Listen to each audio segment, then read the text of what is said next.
In the episode right before this one, podcast productivity coach Joe Casabona broke down the simple 4-part framework that you can use to cut your episode planning time in half. He actually did this for his own podcast, which freed up time and mental energy to be able to go out and pursue sponsorships for his show to the tune of $50,000 in added revenue every year. So I asked him if he would stick around and break down exactly how he did it so that you can go out and use the same framework to get podcast sponsors for your show too. Welcome to Insider Secrets to a Top 100 podcast. I'm your host, Courtney Elmer. Let's make your business binge-worthy. Joe, welcome back. I am stoked to dig in with sponsorships to talk about this and to break this down with you because I feel like it's something that there's a lot of confusion around. You know, a lot of people think, okay, to monetize my podcast, I need sponsors. And yeah, maybe we know there's other paths to monetization. We also see that some people have been able to monetize successfully with sponsorships and others haven't. So I'd love to just get your take before we dive into how you built your sponsorships, how you're making all this revenue with your podcast. Are sponsorships themselves worth pursuing, particularly for podcasters, the majority of which who listen to this show have a business where they are ultimately hoping to drive their podcast listenership to?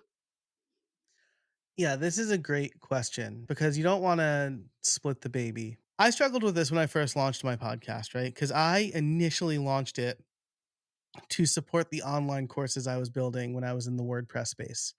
And so I thought I'll create a course around a plugin and then I'll interview the plugin developer. I'll be like, "Oh, hey, now that you know how it was built, why don't you come learn how to use it?" And then I got sponsored before the first episode dropped.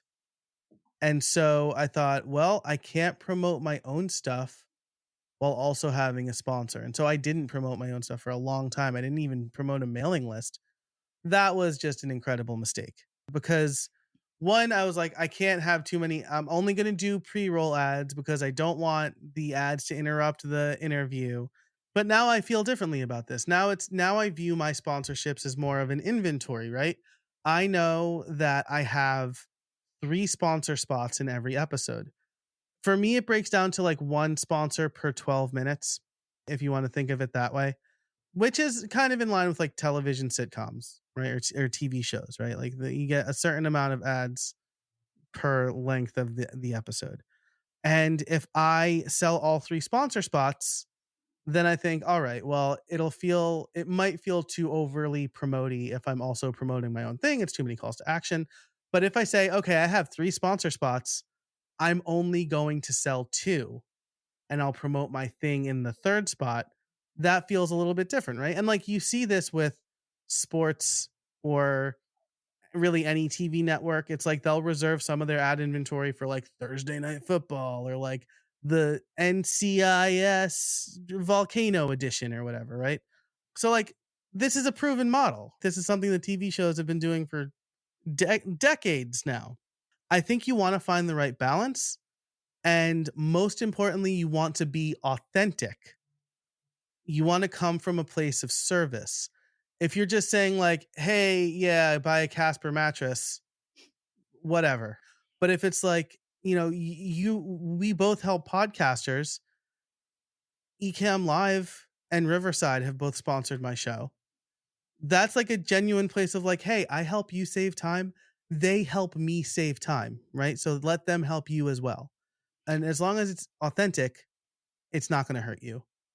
This is a good point because I feel that I'm a perfect example of this, where I've had my show for going on 5 years now. Occasionally, you'll hear me point to a workshop that I'm teaching, or if you want to work with us, book a call. It's in the show notes. But that's about the extent of the promotion that I do here on the show. And so I've always wondered about this because I know for a lot of our listeners, they're in a similar boat where for most of them, they're looking to drive the podcast traffic to a business. Others are looking to grow their podcast audience and turn the podcast into a business. That's a little bit of a different conversation. But the pro, obviously, to having sponsors is, well, you're making some money. You know, at the very least, you're offsetting the costs that it costs to produce a podcast, especially when we started adding in, editing, production, video, and all these things. But the con is losing trust. And for me, that has always been something that I'm not willing to sacrifice. At the same time, though, as the podcast grows, I'm in a perfect position being a niche podcaster to approach sponsors and be like, look, I have the exact audience that you want to get in front of. Of course, to your point, it needs to be aligned. But in your opinion, is there a way to make money from sponsorships without losing the trust of your audience? And in doing that, what would you recommend we need to be thinking about as podcast hosts to make sure that we are always putting our listener trust and our listeners' experience at the top priority based on all the other priorities we might have when it comes to growing or monetizing the show? Yeah, great question. My friend Justin Moore, he has always framed it this way, which I love. We want to make the sponsorship or the partnership a win-win-win. A win for the brand, a win for you, the podcaster, and a win for your audience. It needs to be all three for it to work. And so part of it is understanding your audience and the questions that they have and the problems that they have, and then aligning with sponsors who can solve those problems. And you honestly want to do that anyway, right? Because if you have any old sponsor on who's not solving your audience problem, the sponsorship is not going to convert for the brand, and the brand is not going to want to do business with you again. Whereas a lot of my sponsors were longtime sponsors. They'd be with me for 6 months or a year, or like they'd be with me for 3 months and then come back a year later and do another 3 months, because I was helping my audience solve a problem by presenting the sponsor as the solution, by telling my audience that they are the solution, not just purporting them to be the solution, but they actually help. For a long time, I always said, like, I have to use the tools, or I have to use my sponsor's product. I've relaxed that a little bit. I will have to have used it so that I know it's good at least. But let's look at, Zencaster and Riverside. Zencaster solves a very similar problem to Riverside, but serves a different audience. It might not be good for me, but it might be good for my audience. And so even if I don't use Zencaster every day, I know like they have a free hobbyist plan that might be better suited for people than the free plan on Riverside. So Yeah, I've relaxed that a bit, but it needs to be in the service of my audience. 100%. So you make 30 to 50K a year from the sponsors who sponsor your podcast. For a lot of podcasters, that's a pipe dream. They're like, oh my, that would be amazing if I were making that. So, Joe, I'm going to ask the question that I know is on everyone's minds. Where on earth do you start when it comes to getting sponsors for your podcast? First, to identify them and then to approach them. Yeah, I would make a list of tools that I thought aligned well with my audience, and they solved a problem for my audience, and then I would reach out to them and say, hey, give them the pitch. I'll give you the wording in a minute. But that's the main idea, right? Is make a list. Doesn't matter if you think it's a pipe dream, because you're starting to form a relationship, right? So they want, you reach out to them in October, maybe their quarter four budget is already spent by October. But maybe in December they're like, hey, we've got to use some budget money. Let's do something in January, right? So you're starting the relationship. This is not a get rich quick scheme. This is building relationships and trust. And that's really important. So if you're having trouble coming up with companies, ask your audience, hey, is there a hole in your workflow? Is there a hole in your business that you need to patch up? Is there a tool that you're looking for? Let me know. Is there something that you want to hear more about? The best part about that is that you can take those screenshots to the brand and be like, hey, my audience is specifically asking about you. So those are the two ways that I try to come up with brands. And so you basically say, instead of saying like, oh my gosh, I love your product, I'd love for you to sponsor my podcast, you say, hey, Corsair, name of person at Corsair, I see that you've been talking a lot about how the Stream Deck can help podcasters save time during production. I talk about this all the time. In fact, I help podcasters save 12 hours per week producing their podcast. My audience loves it and wants more. Here's how I think I can help you. I'll create a YouTube video on how I've optimized my Stream Deck. I'll do a 60-second spot in my podcast about how I'm using the Stream Deck right now to produce my podcast. I'll share it on social media and I'll give you a shout out in the newsletter. I can have the first draft for you within 10 days. By the way, I worked with Text Expander and they loved working with me. Here's what they said. Thoughts, right? Because now it's like, hey, I see you're trying to reach this audience. I can reach this audience. I already have ideas for you. And someone has worked with me and they love working with me. Let's make it happen. Awesome. So from there, they reply back and they're like, okay, tell us more. We're curious. What's the next step from there as far as moving the conversation forward into pricing? And for those that are maybe listening, they were like, okay, yeah, I'd love to pitch some sponsors, but I have no idea how to price this. Do they give me a number? What does that look like? Is there a negotiation that's supposed to happen? Can you walk us through that part of the process? Yeah. So again, because we want to make it win win win, we want to understand their goals. And so they may be looking for conversions. They could just be looking for brand awareness. Most of my sponsors have just been brand awareness sponsors.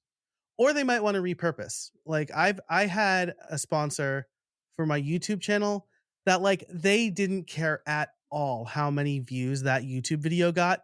They embedded it in their plugin as a way for people to learn how to use it and they loved it, right? And that was like something that we agreed to ahead of time, right? Because there's like the whole idea of like how can they use this content? But also it's a YouTube video and you can embed YouTube videos anywhere. So you want to understand their goal because if the goal is conversion, you're going to price differently than if the goal is brand awareness. If the goal is brand awareness, then it's like, oh, you want me, the talent, to talk about you. I am the only me, so I can charge more for that.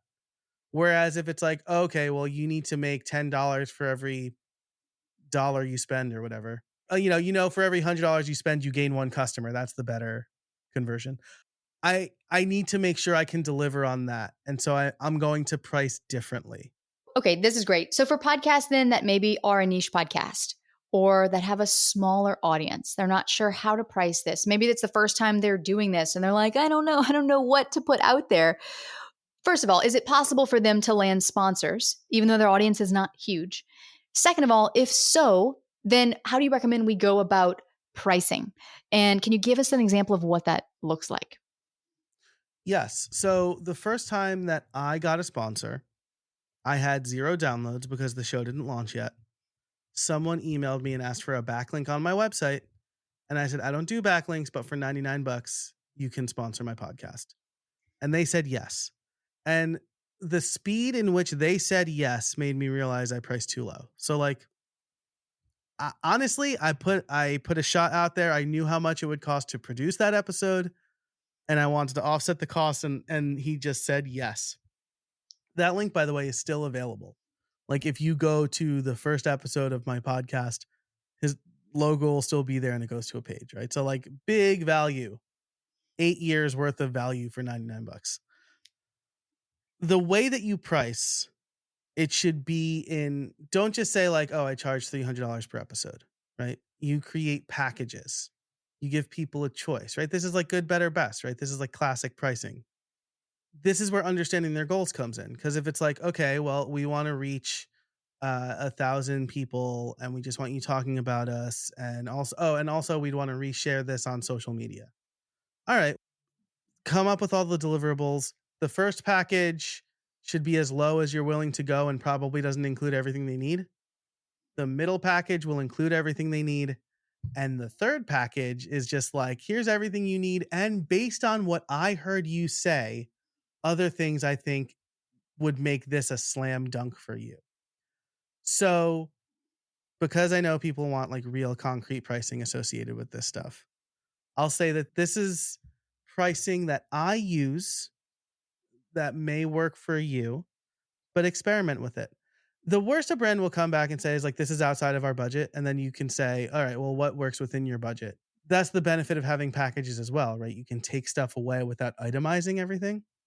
So, I might say, okay, for 4 podcast episodes and a newsletter shout out, it's going to be $1,200. For 4 podcast episodes, a newsletter shout out, and a 20-minute YouTube video that's an honest review of your product, it'll be $2,600. And for everything I just mentioned, plus social media, plus a dedicated episode in my feed where I interview you, that's going to be $5,000. And then they might say, well, we want the YouTube video, but we don't want the Instagram stuff. how much would that cost? Then you can come back with a price. One of the first things you should also ask too is what's your budget? I always say, like, what are the goals of your campaign? What's your budget? Are you working with other creators? Because if they're working with 5 creators and you can give them a package that allows them to eliminate 2 creators and only work with fewer people, that makes their job easier. And then what platforms or where do you want to be? How do you envision using this content, sort of thing? I love this. This is so helpful because it brings clarity to something that otherwise seems really nebulous. And if you type in, are podcast sponsorships worth it? Or how do you get sponsors for a podcast? Or how much are sponsors willing to pay for a podcast? Like Google's going to serve up answers, but it's not necessarily going to be the answers that are specific to your podcast and how you should specifically be thinking about this and also framing this for yourself moving forward. So Joe, we talked about a lot of things here and kind of a high level overview of like what you need to be doing, what you need to be thinking about. But if someone's listening to this and they're like, you know what, I really do want to dip a toe into this sponsorship land here and see if I can get some aligned sponsors for my podcast, obviously keeping that trust as the priority, then what's the first step that you would recommend that they take from here? Make a list of maybe 5 to 10 companies that you think would be a good fit. Again, you can also ask your audience, especially if you have a mailing list, and then you can find their email address using like LinkedIn or some email address finder and reach out to them with a pitch. Another maybe like little bit of homework before that is I've been telling my clients and students for years, like, calculate your overall reach. So, okay, maybe you have a podcast that gets 400 downloads. Let's do 500 to make the math easy. That gets 500 downloads. Okay, fine. If you do CPM, you're going to get $13 because CPM, I didn't say this earlier, it's cost per 1,000 downloads. If the average is $24, you're actually getting $12. That's $24 per 1,000 downloads, right? So like CPM is never good for small podcasters. But maybe you also have a newsletter with 1,000 subscribers on it. Maybe your Instagram has 5,000 followers. Maybe you have 100 followers on X. You have 500 podcast episode downloads, but you have an audience of 10,000 across your overall reach. That's really valuable. And that is going to make sure the brand is everywhere and they're reaching your maximum audience. And it's not something they're going to get from buying dynamic ads on Megaphone. That's the real benefit of working with a small creator or a small audience creator is we become partners. And if you think of it that way and not just I'm trying to squeeze every dime out of this brand, you'll form a good long-term relationship because you're coming from a place of helping them succeed. Wise advice. Joe, thank you for breaking this down for us. I feel like you've left us with a lot to think about. I know that those are listening right now are probably like getting excited about the fact that it actually is a possibility, and perhaps even more so if you are a niche podcaster. All the more reason to pursue that, and not at the expense of your listeners, and certainly not at the expense of promoting your own stuff, because like you walked us through, there are very easy ways to do that. Circling back to that, looking at other media that we consume, TV networks being a great example of this, the podcasting industry is going in that direction. We might not be there yet. We're still pretty immature, but this is stuff that's just no-brainer type of stuff that happens on these other platforms. So why not podcasting and why not your podcast? So Joe, thank you for sharing all of this with us today and for breaking it down so clearly. My absolute pleasure. Thanks so much for having me. And if you found this episode helpful, be sure to hit the follow button so that you never miss a new episode. And if you really loved what you heard here, go check out Joe's podcast too. We've linked it up in the show notes for you. Then don't go anywhere, because in the next episode, we're going to be talking about the right and the wrong way to take a break from your podcast. It's a question a lot of people wonder about, but the topic itself is kind of taboo, because aren't we supposed to be consistent and release an episode every week until forever? Well, yeah, but sometimes life happens and maybe you're burnt out. Maybe something comes up that really just demands your attention. Maybe you genuinely need a creative break. So I'm going to show you the steps to take when you actually need a break, as well as a way to take a break without anyone knowing you're gone, so that you don't sacrifice the growth and the momentum that you've built to date. That's all coming up next to help you make your business binge-worthy.